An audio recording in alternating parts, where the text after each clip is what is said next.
Hi hello வணக்கம், இது உங்கள் சிவி ஈஸோன். எல்லாரும் எப்படி இருக்கீங்க? இப்போ பார்த்தீங்கன்னா ஒரு பயங்கரமான சண்டை, பயங்கரமான மோதல். யார் இதில் வந்துட்டு இந்த மோதலுக்குள்ளே வந்திருக்காங்க அப்படின்னா ராணுவ போட்டு மறுபடியும் எல்லாருமே தாக்குறாங்க.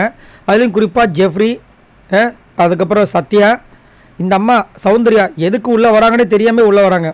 ஏன்னா ஜெஃப்ரியை இவர் கேள்வி கேட்குறாராம், அதனால் உள்ளே வராங்க. என்னடா நடக்குது அப்படின்ற மாதிரி இருக்குது. போக ரொம்ப மோசமாக போயிட்டுருக்கு. ஒன்றும் இல்லை, இந்த ஏஞ்சல் விசஸ் டேமண்டோட அந்த ட்ரெஸ்ஸு உள்ளே வருது. அதை பார்க்கறதுக்கு எல்லாருக்குமே ஒரு ஆசை இருக்குது. அதை போட போகிறாங்க அவங்க. அதனால் ஒரு ஆசையில் ஸ்டோர் ரூமுக்கு போகிறாரு. முன்னாடி தான் ஸ்டோர் ரூம் இன்சார்ஜின்னு ஒன்று இருந்தது. ஏன் அப்படின்னா அப்போ பாய்ஸ் வர்சஸ் கேர்ள்ஸ்ன்றதுனால ஸ்டோர் ரூம் இன்சார்ஜி இவரை கேட்காம நீங்கள் கேர்ள்ஸ் உள்ளே போகக்கூடாது, போகணுன்னா ஒரு பனிஷ்மெண்ட்டு அந்த மாதிரி டாஸ்க்கெல்லாம் போயிட்டு இருந்தது. பட் இப்போ பார்த்தீங்கன்னா இண்டிவிஜுவல் கேம். அது மட்டும் இல்லாமல் பாய்ஸ் வர்சஸ் கேர்ள்ஸ் கிடையாது, எல்லாருக்கும் எல்லா இடத்துலையும் போகிறதுக்கு உரிமை இருக்குது. அப்படின்னு இருக்கும்போது இந்த ஸ்டோர் இன்சார்ஜை இன்னும் அவங்க சும்மா கடைபிடிச்சிட்டு இருக்காங்க. அப்படின்னு இருக்கும்போது நம்ம சத்யா உள்ளே போகிறாரு. போகும்போது இவருக்கு பார்க்கணும் ஆசை வருது. ராணுவுக்கு இப்போ எட்டி பார்க்க போகிறாரு. கதவை மூடுறாரு, உள்ளெல்லாம் வராது அப்படின்னு. என்ன நடக்குது? இந்த மாதிரி இது பிக் பாஸ் வீடு இன்னமும் அவர் வீட்டு சொத்து மாதிரி பண்ணிகிட்டு இருக்காரு. இவர் இந்த மாதிரி திரும்பி பார்க்குறாரு. சாச்சினானா இப்போ உட்காருங்கண்ணா அப்படின்றாங்க. இல்லை ஒளிச்சு வச்சு என்ன பண்ண போகிறீங்கன்னு கேட்குறாரு. அப்புறம் ஜெஃப்ரி கிட்ட அது போகுது.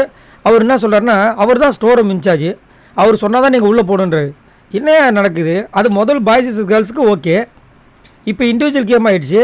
இதுக்கு முன்னாடி சீசனில் இந்த மாதிரி நடந்தது கிடையாது. இவங்களாம் புதுசாக ஒரு ரூலில் போட்டுக்கிறாங்க. இப்போ ராணா நான் உள்ளே போகலைங்க, என்னென்னு எட்டி தாங்க பார்க்க போனேன். நான் சொல்கிறது உங்களுக்கு புரியலையான்னா சௌந்தர்யா இவ்வளோ தான் பேசுனார். கத்துறாங்க. எதுக்கு இப்போ அவனை பேசிகிட்டு இருக்கீங்க? அவன் தான் பேசிகிட்டு இருக்காங்க, எதுக்கு கத்துறங்க நீங்கள் அப்படின்னு சொல்லிட்டு டபால் வீடும் கத்துறாங்க.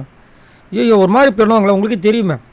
அதுக்கப்புறம் சத்யா இருந்துச்சு அங்கே உள்ளே கிளம்ஸி ஆகிடுமா. யார்? இவர் உள்ளே வந்தால் கிளம்ஸி ஆகிடுமா. இவர் சொல்கிறாரு.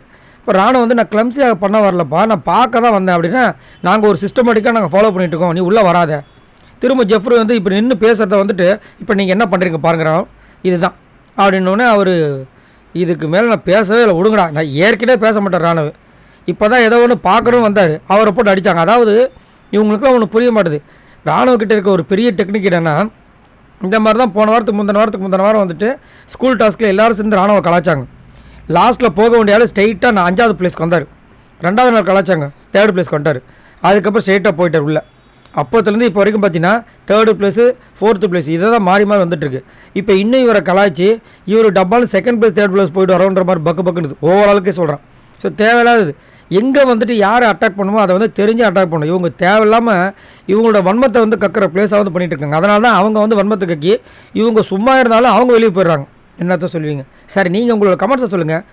ஒரு ஸ்டோர் ரூமில் போயிட்டு வர பொருளை பார்க்கறதுக்கு கூட உரிமை இல்லையா? என்ன இது ஜெயில் மாதிரி ஆகிட்டு இருக்காங்க. அதனால தான் அன்றைக்கி இவர் முத்துக்குமார் சொன்னார் காஸ்ட்லினா ஹாஸ்டல்னு. சரி, ஓகே, உங்களோட கருத்தை சொல்லுங்கள். இந்த மாதிரி வீடியோ சூப்பராக உங்களுக்கு காத்துட்ருக்கு.